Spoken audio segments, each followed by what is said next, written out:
Baba Vukani phela. Ngiyaphila photho njani? Siyaphila mhlonishwa. Impilo iyona into ebalekile asijabule ukuthi bonke abantu bayaphila njengoba sikulo mcimbi sikona namhlanje. Namhlanje sila e-workshop kwi-launch yofisha abakhulu. Uzizwa unjani namhlanje ukuyithola uperforma phambi kwabantu abangaka?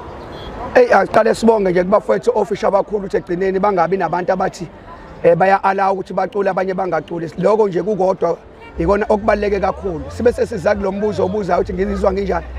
Kimi nazo sonke isikhathi ngihlezi ngikuthakasela ukuthi engathi ngaso sonke isikhathi mesisebenza sisebenze nabantu abaningi na ukukunika ugqozi nalokuthi ushare stage nabo ofisha abakhulu mhlambe ngelanga kunika igxathu ukuthi ngelanga amathuba kwenze amathuba omcimbi bakubiza bathi indoda sakubona lapha ya awufike njengoba size safika nakubafowethu laba abashuthayo okuwubumbano nako ngicabanga ukuthi ibona abantu abakwazi ukuthi basikhakambise sivele ebantwini siyakubonga bengazange basho ukuthi asikhokhe imali ukuthi basiveze kwi-TV yabo.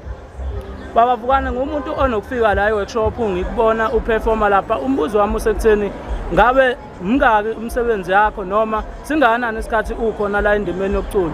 Okay, sibuye size la emcimbini. Kukhona ukuqasheka emcimbini omkhulu? Ukuqasheka emcimbini emkhulu ubhuti wami akukho, angifuni ukuqamba amanga. Uma kuba khona kuba ileyo ngcosana nje engicabanga ukuthi awukwazi ungathi uyaqashwa onyakeni uqashwe kanye. Kodwa ke akuyona phela ngicabanga ukuthi yonke into inesikhathi sayo. Okwesibili ke bese siza la mina nginama album ayi3 awe gospel awu2 kube sekube yodwa yamaskandi. Einkundleni zokuxhumana online umculo wakho uyatholakala. Mangabe utholakala ubani wena siqu sakho mhlambe ipage likhona ipage abantu abangakwazi ukufollowa kulona? Mina okwamanje abantu abaningi bajwayele ukungibona ekhaya ku TikTok.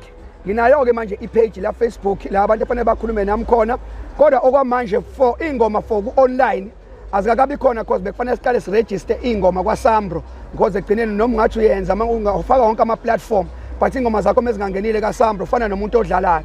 So ngilinde u21 days ozo reporter back ukuthi sengakwazi ukuthi ingoma zami ngizisupply ngendlela eright ngibe sengilandela lamanye ama platform engifanga kwalandela. Hayi kulungile kezwakala. So ocingweni uyatholakala mhlambe kubantu abasuke bedinga umsebenzi wakho siqu sakho?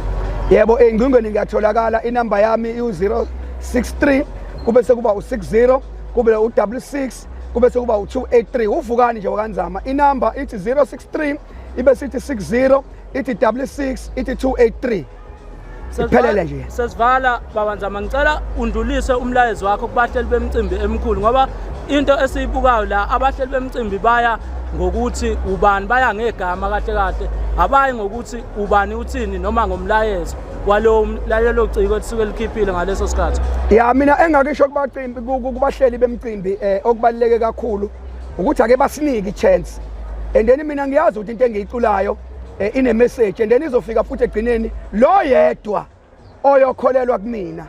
Ngicabanga ukuthi ngeke azaphoxeke uyofisa uyobe sevula amasanga abanye abantu naye ngeke azayisole ngalokho. Oyedwa nje uyongithatha athi mfowethu ake sibambe lendlela sibambe nawe. Uyobe seyabona ngemuva ukuthi bangaka abo bese begcineni bethi le ndoda singayithola kanjani. Ngicabanga ukuthi ukuwina komuntu oyedwa ukuwina kwethu sonke. Ngifuna ukubonga nakubumbano okuyilona olishuthayo namhlanje olingakhethanga phela emasini. Ngoba akusajwayelekile ukuthi ucula kube khona abantu abazosicela ukushutha sikuthathe sikufake kwi-TV yethu. Ngiyabonga uNkulunkulu anibusise kakhulu. Sibonga kakhulu ngalawo mazwi. Sibumbane TV1 sifisela inhlanhla nokuhle kodwa. Ngiyabonga kakhulu.